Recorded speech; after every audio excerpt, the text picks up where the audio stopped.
Welcome back to the channel. We are here April 7th, and this is going to be tomorrow's breakdown for the NBA slate on April 8th. Going down 7-game slate with some nice matchups going on. LA against Miami. I like that matchup there, even though we're missing some stars. That's still going to be, an important matchup, especially for Miami. They're fighting for their lives for the East to get into the Eastern Conference playoffs picture. Chicago versus Toronto, another hungry team fighting to get into the playoff picture. Milwaukee against Dallas. Hopefully everyone's healthy in that game because Porzingis sat today. Phoenix against the Clippers is another good matchup. Utah against Portland is another good one. And then it ends with an ugly game between Detroit and Sacramento. But there is still a ton of value and some spots where we're going to take advantage of. And let's start with the point guard position, beginning with Jordan Clarkson, dual eligibility on DraftKings, point guard and shooting guard at 5,800. I tend to look at him when he's too cheap. When he gets to that 5K range, I want to take advantage of him. And also in game scripts where he's going to need his scoring output to give the Jazz a boost. And that is going to be something similar in this game against Portland, who is a very high volume 3-point shooting team, very up and down pace. So this is going to mean more quality shots for Jordan Clarkson. He's taking double-digit shots each and every game.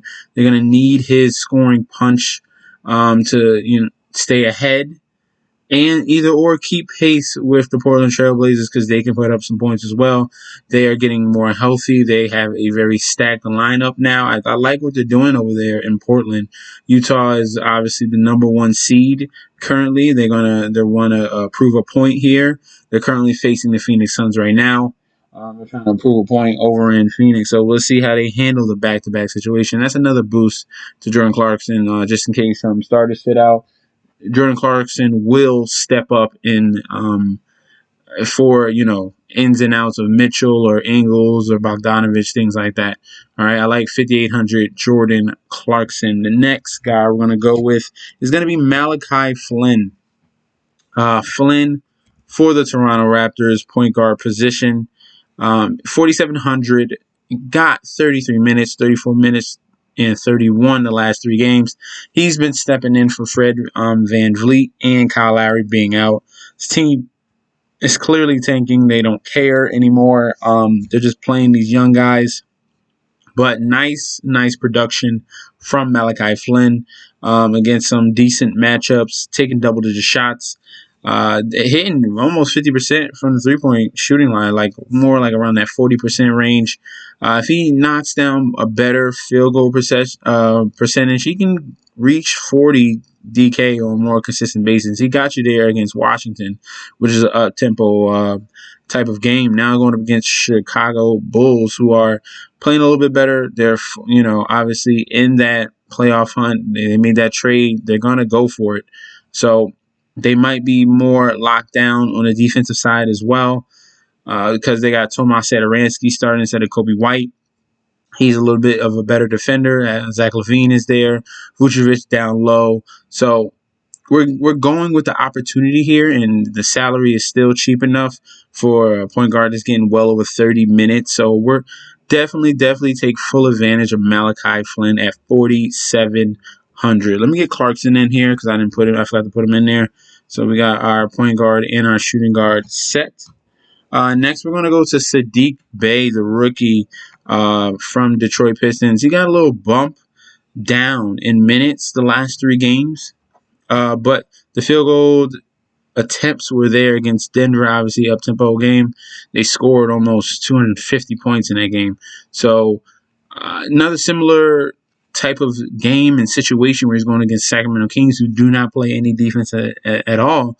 And we're looking at Saddiq Bey at 4,300, where he was just 57, almost 6K. Saddiq Bey was 61 and 6K. He was up there. So now seeing that he's in another positive game script. Hopefully the minutes go up. I understand Hamidou Diallo might be cutting into some of those minutes, but they're going to need him. He's a rookie. I don't know why they should be sitting him as well. He wasn't in foul trouble. So it's probably the new acquisitions, but I'm willing to take a shot with Saddiq Bey at this price because he's not supposed to be here. He's a starter. He should be getting, 30 minutes minimum. And against Sacramento Kings, I want any piston I can get my hands on, and that someone that's getting, a starter at 4,300. Yes, by all means, give me Saddiq Bey. Next is going to be Bogdanovic. We're going back to the Utah well right here. Looking for that 3-point shooting ability. That's what I like to look for, especially going up against Portland.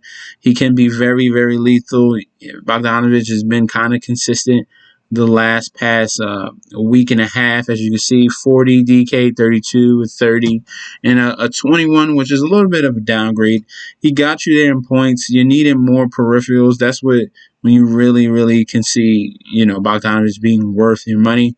When he gets the low 5K range, that's when I look at him. As you can see, he was 4,800, got you 40 DK.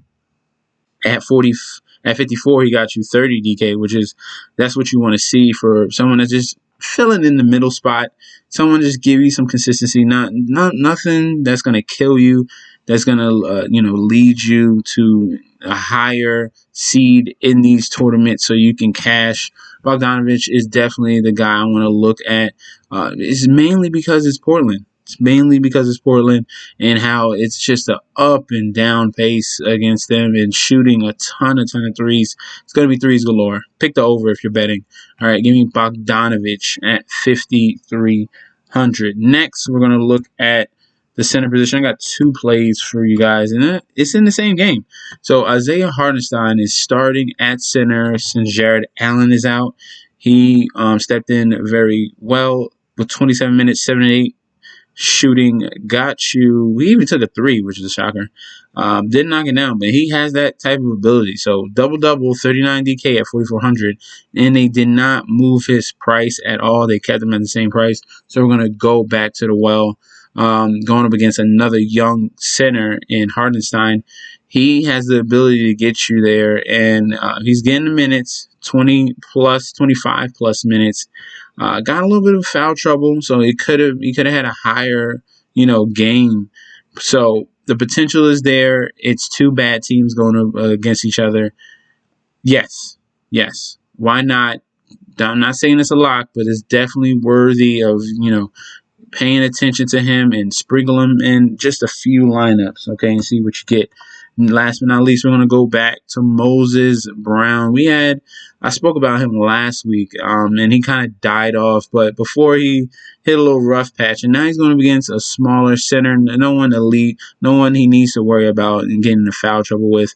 We want these type of performances right here against Houston, against Memphis, against Minnesota, against Boston especially.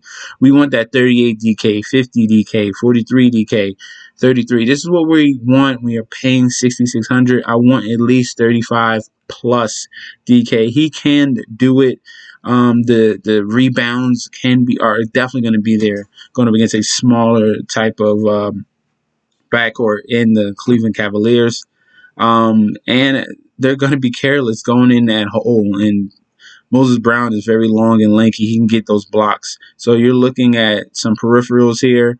We're looking at a possible definite double-double. He just needs to knock down his shots. Probably this is going to be close to the basket. Maybe most of the shots is coming off offensive rebounds and just doing the putback.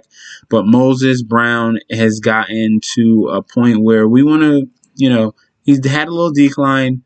I think he should go back up, especially just looking at the power forwards and centers that the Cleveland Cavaliers have. It's a mismatch. Moses Brown should definitely clean the boards tomorrow at 6,600. Let's go with Moses Brown. Let's look at these guys that we just spoke about on FanDuel. See if we can find any value. Moses Brown, huge discount on FanDuel. You get the bonus here with the blocks and the steals. Moses Brown is 5,100 compared to 66. I love him on FanDuel. Hartenstein is 4,400 on DraftKings. He's 4K on FanDuel, saving you $400. So that is a solid power forward play. So you can spend up at the other spots. Next is going to be Bogdanovic, the 3-point shooting sniper, 5,300, same exact price on both sites. So that can be a nice safety pin to have in your lineups. Next is going to be Sadiq Bey at 5,100 compared to 43. So I like him more on DraftKings. Little bit expensive for my taste on FanDuel. So lean on him for DraftKings. Malachi Flynn is 6K. They priced him all the way up compared to 4,700 on DraftKings. He's a lock on DraftKings. Just a little bit of a question mark on FanDuel because the price is $1,300 more. You might can find someone in that price range that's going to be a little bit better, more reliable compared to Malachi Flynn. And then last but not least is going to be Jordan Clarkson at 5,600. $200 cheaper. We're gonna put him in there. He has some upside in this game script against the Portland Trailblazers. And that is tomorrow's core. Let me know how you feel about tomorrow's core. It's only a 7-game slate. It's not like what we're used to, a 9 and a 10 and 11. But I did the best I can with the value that at this current moment that we know is available. So just pay attention to the news.